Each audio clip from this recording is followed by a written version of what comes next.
ॐ नमो भगवते वासुदेवाय।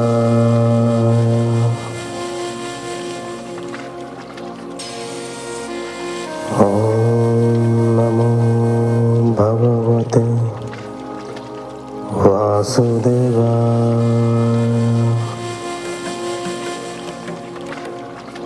ॐ नमो भगवते वासुदेवाय।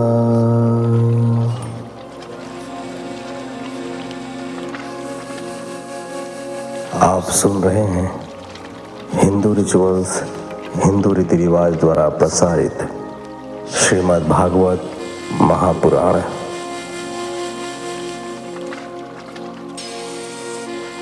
नारायणं नमस्कृत्यं नरं चैव नरोत्तमं देवीं सरस्वतीं व्यासं ततो जयमुदीरयेत्।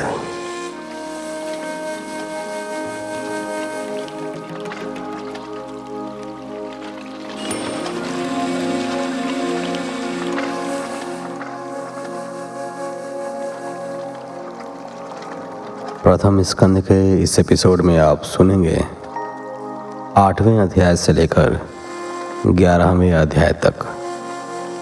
तो चलिए प्रारंभ करते हैं 8वें अध्याय से। गर्भ में परीक्षित की रक्षा और कुंती द्वारा भगवान की स्तुति। सूत जी ने कहा, ऋषिवर, इस घटना के उपरांत सभी पांडव अपने स्वजनों का तर्पण करने की इच्छा से गंगा तट पर आए और जलांजलि देकर अपने सभी मृतक बंधु बांधवों की आत्मा को शांति प्रदान करने की प्रार्थना ईश्वर से की। गंगा स्नान करके पांडव गंगा तट पर बैठे हुए थे। उनके साथ भगवान श्री कृष्ण, ऋषि धौम्य, गांधारी, कुंती, धृतराष्ट्र, द्रौपदी और अभिमन्यु की पत्नी उत्तरा भी वहां बैठी हुई थी। शोक संतप्त कौरव पांडवों को श्री कृष्ण और अन्य मुनिगण सांत्वना दे रहे थे। युधिष्ठिर को उनका राज्य वापस मिल गया था। सारे कार्य संपन्न कराने के उपरांत श्री कृष्ण ने महाराज युधिष्ठिर से वापस द्वारका जाने की इच्छा व्यक्त की। उसी समय आकाश मार्ग से एक ब्रह्मास्त्र तीव्र गति से उनकी ओर आने लगा। उसे देखकर सभी चिंतित हो उठे। भगवान श्री कृष्ण तत्काल समझ गए कि पांडवों का वंश बीज नष्ट करने के लिए अश्वत्थामा ने जो ब्रह्मास्त्र छोड़ा था वह अर्जुन के मंत्र के प्रभाव से कुछ समय के लिए शांत अवश्य हो गया था, किंतु जिसने उसे छोड़ा था उसके द्वारा वापस न बुलाए जाने के कारण वह अभी तक सक्रिय होकर आकाश में घूम रहा था। पांडवों का वंश बीज उत्तरा के गर्भ में पल रहा था। देखते देखते वह ब्रह्मास्त्र 6 भागों में विभक्त हो गया। 5 बाण पांचों पांडवों की ओर और 6ठा बाण उत्तरा के गर्भ की ओर तीव्र गति से आने लगा। कुंती ने व्याकुल होकर श्री कृष्ण से प्रार्थना की, हे कृष्ण, मेरे वंश की रक्षा करो। उत्तरा ने भी व्याकुल होकर श्री कृष्ण से कहा, हे देवाधिदेव, हे जगदीश्वर, आप महायोगी हैं। आपके सिवाय मेरी रक्षा कौन करेगा? इस लोक में मुझे अभय देने वाला कोई नहीं है। हे प्रभु, आप तो सर्वशक्तिमान हैं। मुझे अपने जीवन का भय नहीं है, परंतु मेरे गर्भ की आप रक्षा करें। सूत जी ने कहा, हे ऋषिगण, भगवान श्री कृष्ण तो इस जगत में भक्त वत्सल हैं। अपने भक्तों पर विपत्ति आई देखकर अपने सुदर्शन चक्र से उन्होंने वहां माया कवच बना दिया। ब्रह्मास्त्र का लक्ष्य कभी खाली नहीं जाता, क्योंकि वह शस्त्र अमोघ है, उसे कोई नहीं काट सकता। परंतु भगवान श्री कृष्ण तो समस्त संसार के पालनहार हैं। उनके तेज के सम्मुख भला कौन सा शस्त्र ठहर सकता है। श्री कृष्ण के माया कवच के निकट आकर ब्रह्मास्त्र का तेज नष्ट हो गया और वह शांत हो गया। यह कोई आश्चर्य की बात नहीं थी। भगवान स्वयं सभी आश्चर्यों के स्वामी हैं, उनसे पार कुछ भी नहीं है। वे स्वयं अपनी शक्ति माया से अजन्मे होकर भी इस संसार की सृष्टि अपनी इच्छा से करते हैं, उसकी रक्षा करते हैं और स्वयं ही उसका संहार कर देते हैं। ब्रह्मास्त्र से सभी पांडवों को मुक्त कर श्री कृष्ण रथ पर सवार होकर चलने लगे तो सभी ने उनकी स्तुति की। कुंती ने कहा, हे प्रकृति से परे आदि पुरुष परमेश्वर, मैं आपको नमन करती हूँ। आप इंद्रियों द्वारा अनुभव गम्य हैं, किंतु माया से आवृत आपका स्वरूप सभी प्राणियों के लिए अज्ञात है। मैं अबोध नारी आप अविनाशी पुरुषोत्तम को भला कैसे जान सकती हूँ। आप शुद्ध हृदय, विचारशील और निष्पाप जीवन मुक्त परमहंसों के हृदय में अपनी प्रेमा भक्ति का सृजन करने के लिए ही इस धरती पर अवतीर्ण हुए हैं। फिर हम अल्प बुद्धि लोग आपको कैसे पहचान सकते हैं। हे देवकी नंदन, हे यशोदा के लाडले, हे ग्वाल बाल सखा, हे गोपियों के हृदय में वास करने वाले मुरली मनोहर, हे गोविंद, हम बार बार आपको नमन करते हैं। जिनकी नाभि कमल से ब्रह्मा का जन्म हुआ, जो सुंदर कमल पुष्पों की माला धारण करते हैं, जिनके नेत्र कमल दल के समान विशाल और रत्नारे हैं, जिनके चरणों में कमल के चिन्ह हैं। हे ऋषिकेश, आप सर्वशक्तिमान हैं। आपकी शोभा का बखान मैं नहीं कर सकती। आपके गुणों की कोई समता नहीं है। आप दुखी जन के उद्धारक हैं। मैं बार बार आपको नमन करती हूँ। हे कृष्ण, मैं आपको अनादि अनंत सर्वव्यापक, सभी के नियंता, सभी के काल रूप परमेश्वर मानती हूँ। संसार के सभी जड़ चेतन जीवों में आपकी ही सत्ता विद्यमान है। यह सारा संसार आपकी लीला से ही निरंतर गतिमान है। आपका न कोई प्रिय है न अप्रिय। आप सभी में समभाव से स्थित हैं। आप ही विश्व रूप हो और विश्वात्मा हो। आप न जन्म लेते हो न कोई कर्म करते हो, फिर भी समस्त जीवों में रहकर आप जन्म लेते हो, कर्म करते हो। यह आपकी कैसी लीला है प्रभु। आपकी बाल छवि पर मैं बार बार बलिहारी जाती हूँ। हे भक्तवत्सल, अब हम आश्रितों को छोड़कर आप जाना चाहते हैं। अब हमें यहाँ कौन सहारा देगा।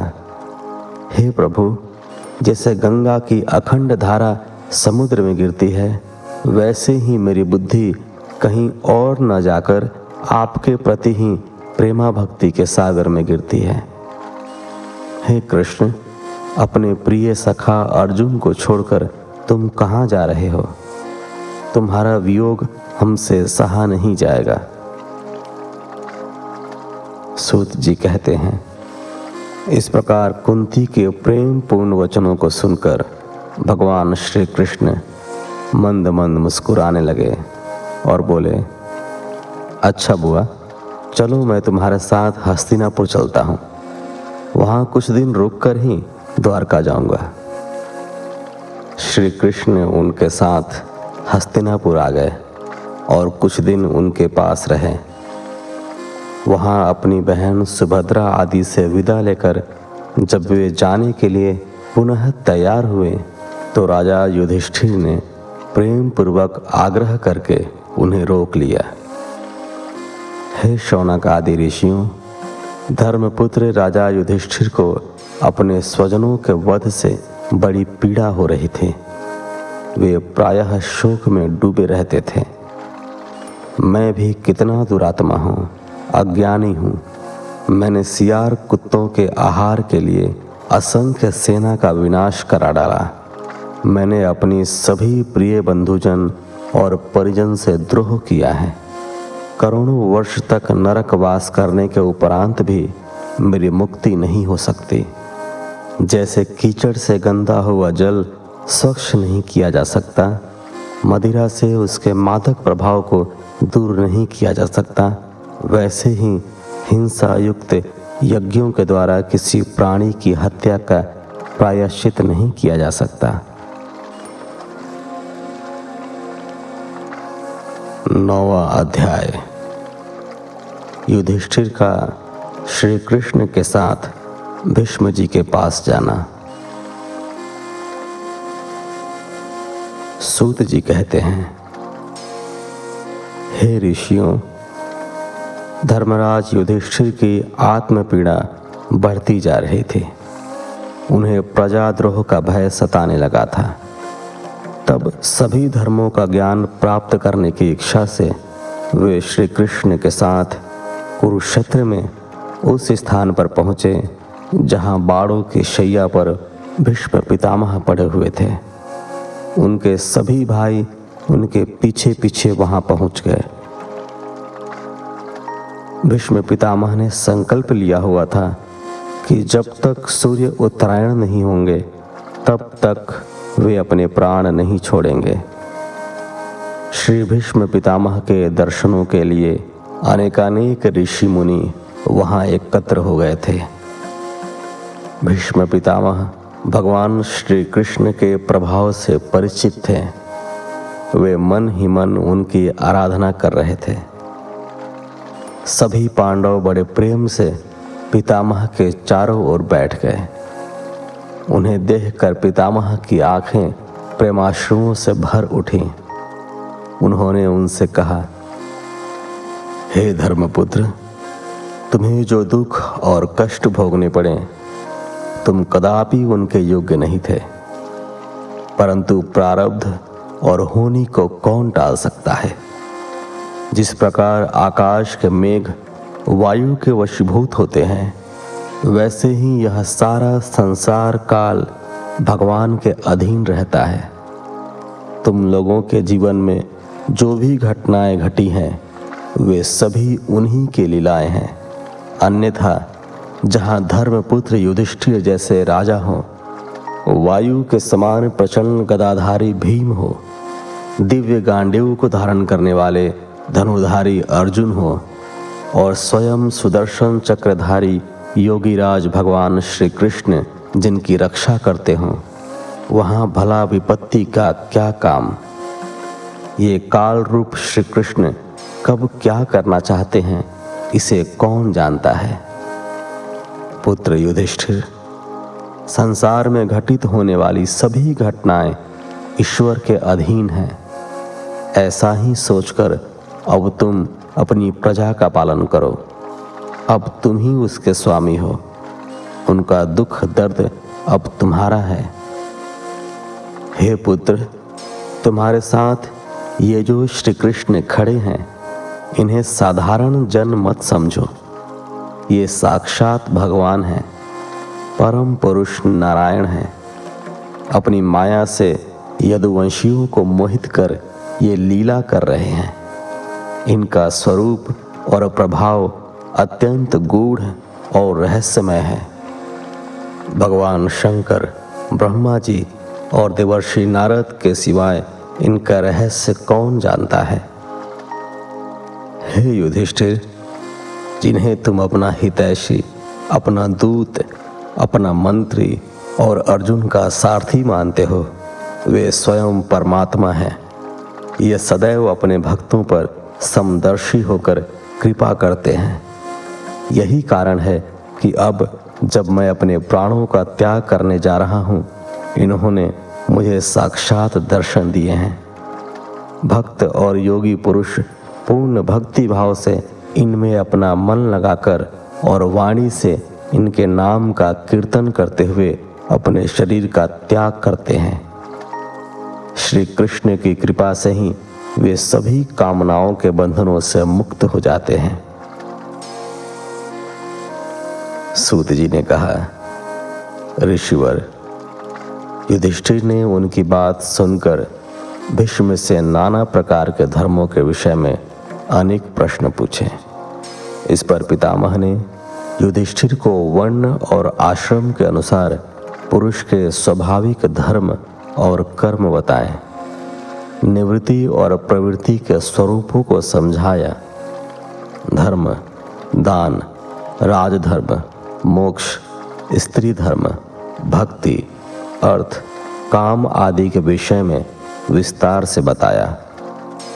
जिस समय भीष्म पितामह इस प्रकार धर्म का प्रवचन कर रहे थे, उस समय उनकी दृष्टि एकटक श्री कृष्ण के मंद मंद हास्य करते चेहरे पर ही टिकी थी। तभी सूर्यदेव उत्तरायण आ गए। इच्छा मृत्यु का वरदान पाए भीष्म पितामह ने सब ओर से मन हटाकर अपने सामने बैठे आदि पुरुष भगवान श्री कृष्ण में लगा दिया। बड़े प्रेम से उन्होंने भगवान की स्तुति की। हे प्रभु, अब यह शरीर छोड़ते समय मैं अपनी यह बुद्धि आपके श्री चरणों में समर्पित करता हूँ। भगवान, मेरा यह शरीर, मेरा अंतःकरण और आत्मा आपको समर्पित है। हे दीनानाथ, युद्ध भूमि में मैंने आपको क्रोध दिलाकर शस्त्र न उठाने के आपके प्रण को तोड़ डाला था, फिर भी आपका अनुग्रह मेरे प्रति था। उसी अनुग्रह को साक्षी मानकर मैं अपनी गति आप में आश्रित करता हूँ। सूत जी कहते हैं, इस प्रकार भीष्म पितामह ने मन, वचन और कर्म से अपनी समस्त वृत्तियों को आत्मस्वरूप भगवान श्री कृष्ण में लीन कर दिया। उनके प्राण वहीं विलीन हो गए। उस समय सर्वत्र वातावरण में शांति छा गई। आकाश से देवगण पुष्प वर्षा करने लगे। युधिष्ठिर ने पूर्ण राजकीय सम्मान के साथ विधि पूर्वक भीष्म पितामह का दाह संस्कार कराया। उसके बाद वे सभी हस्तिनापुर लौटे और सभी बंधु बांधवों तथा प्रजा को पितामह के स्वर्गवासी होने का समाचार देकर उन्हें सांत्वना दी। श्री कृष्ण के परामर्श पर युधिष्ठिर ने राजकाज संभाल लिया।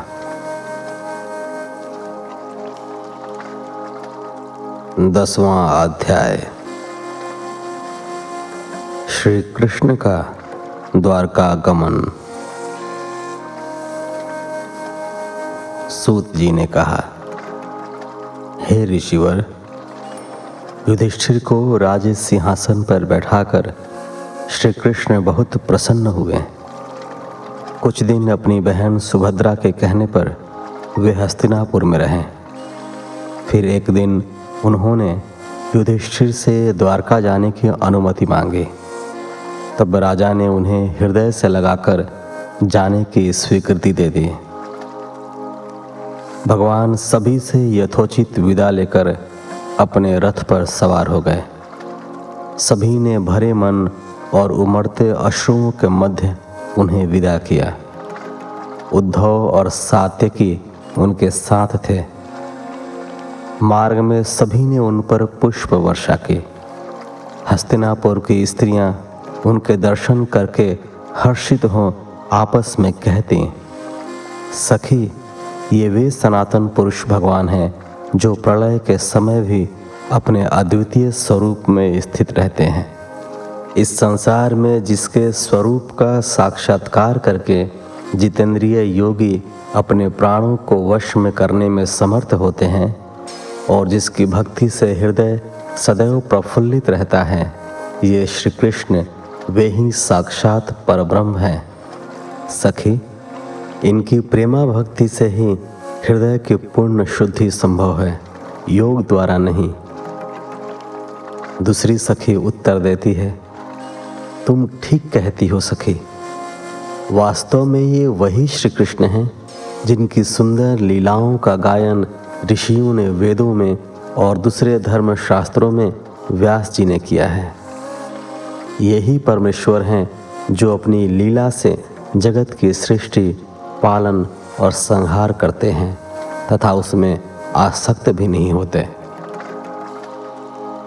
तीसरी सखी कहती है, सखी, यह यदुवंश का अहोभाग्य है जिसमें जन्म लेकर लक्ष्मीपति पुरुषोत्तम श्री कृष्ण भगवान ने उसे सम्मानित किया है। वह पवित्र मधुबन भी अत्यंत धन्य है जिसे इन्होंने अपनी बाल सुलभ क्रीड़ाओं से सुशोभित किया है। स्वर्ग का भी तिरस्कार करने वाली वह द्वारका और वहाँ की प्रजा कितनी सौभाग्यशाली है जहाँ श्री कृष्ण निवास करते हैं। सखी, जिन स्त्रियों को श्री कृष्ण जैसे पति का सानिध्य प्राप्त हुआ है उन्होंने अवश्य ही कोई महान व्रत और पुण्य किए होंगे। जिनके स्वामी साक्षात कमल नयन भगवान श्री कृष्ण हैं, वे एक पल के लिए भी इन्हें छोड़कर कहीं नहीं जाती होंगी। हस्तिनापुर की स्त्रियां इस प्रकार बातचीत कर रही थीं कि भगवान श्री कृष्ण मंद मंद मुस्कुराते हुए और प्रेम पूर्ण चितवन से उनका अभिनंदन करते हुए वहां से विदा हो गए। 11वां अध्याय। द्वारका में श्री कृष्ण का राज्योचित स्वागत।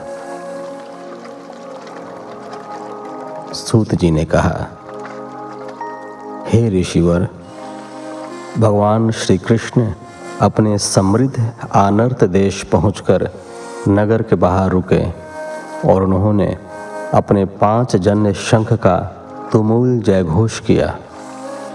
उसे सुनकर द्वारका के लोग तरह तरह के उपहार लेकर दौड़ पड़े और नगर के बाहर श्री कृष्ण के रथ को देखकर प्रेम से वशीभूत हो अश्रु बहाने लगे। श्री कृष्ण की मधुर मुस्कान ने उनके सारे विरह को हर लिया। उनके चेहरे प्रसन्नता से खिल उठे। नाना प्रकार की भेंटों से प्रजा ने उनका स्वागत किया। नगर प्रमुख ने आगे बढ़कर श्री कृष्ण से कहा, स्वामी, हम आपके चरण कमलों की सदा वंदना करते हैं। जिनकी वंदना स्वयं ब्रह्मा, शिव और देवराज इंद्र तथा असंख्य ऋषि मुनि करते हैं, उन चरणों के शरण में आने पर हमें अपनी सुरक्षा का भय कभी नहीं सताता। आप ही हमारे पिता हैं, माता हैं, स्वामी हैं, बंधु हैं, हमारे आराध्य हैं। आपके बिना हम सभी अनाथ हो गए थे। अब आपको अपने बीच पाकर हम फिर से सनाथ हो गए हैं। भक्तवत्सल भगवान श्री कृष्ण ने प्रजा के मुख से ऐसे मधुर वचन सुनकर अपनी कृपा दृष्टि से उन पर अनुग्रह किया और सभी के साथ द्वारका में प्रवेश किया। भगवान की वह द्वारकापुरी मधु, भोज, दशार्ह, अर्ह, कुकुर, अंधक और वृष्णवंशी यादवों से, जिनके पराक्रम की तुलना और किसी से नहीं की जा सकती थी, पूरी तरह सुरक्षित थी। प्रकृति के अद्भुत सौंदर्य से मंडित वह नगरी अति सुंदर उद्यानों, पुष्प वाटिकाओं, ऊंचे ऊंचे भव्य भवनों और क्रीड़ा वनों से आच्छादित थी। बीच बीच में कमल पुष्पों से भरे जलाशय नगर की शोभा को बढ़ाते थे। नगर में श्री कृष्ण के स्वागत के लिए जगह जगह तोरण द्वार बनाए गए थे और तरह तरह की रंग बिरंगी ध्वजाएं फहराई गई थीं। स्थान स्थान पर स्त्रियां मंगल गान कर रही थीं और प्रजा उन पर फूलों की वर्षा कर रही थी। राजमहल के द्वार पर मंगल आरती के साथ वसुदेव, अक्रूर, उग्रसेन, बलराम, प्रद्युम्न, सांब आदि ने श्री कृष्ण का स्वागत किया और बुजुर्गों ने उन्हें हृदय से लगाया तथा छोटों ने उनके चरण स्पर्श करके अपने को धन्य माना। महल में जाकर भगवान श्री कृष्ण ने सबसे पहले अपनी माताओं के चरण स्पर्श करके प्रणाम किया और उनकी कुशल क्षेम पूछी। माताओं की आज्ञा लेकर वे अपने महल में गए, जहां उनकी पत्नियों ने प्रेम पूर्वक उलाहना देकर उनका स्वागत किया और अपनी अपनी विरह कथा उन्हें सुनाई। भगवान ने सभी के हृदयों में बसी विरह अग्नि को अपने प्रेम पूर्ण वचनों से शांत किया। इस प्रकार 11वें अध्याय के साथ इस एपिसोड को यहीं विराम देते हैं। मिलते हैं आपसे अगले एपिसोड में। तब तक के लिए धन्यवाद। जय श्री हरि।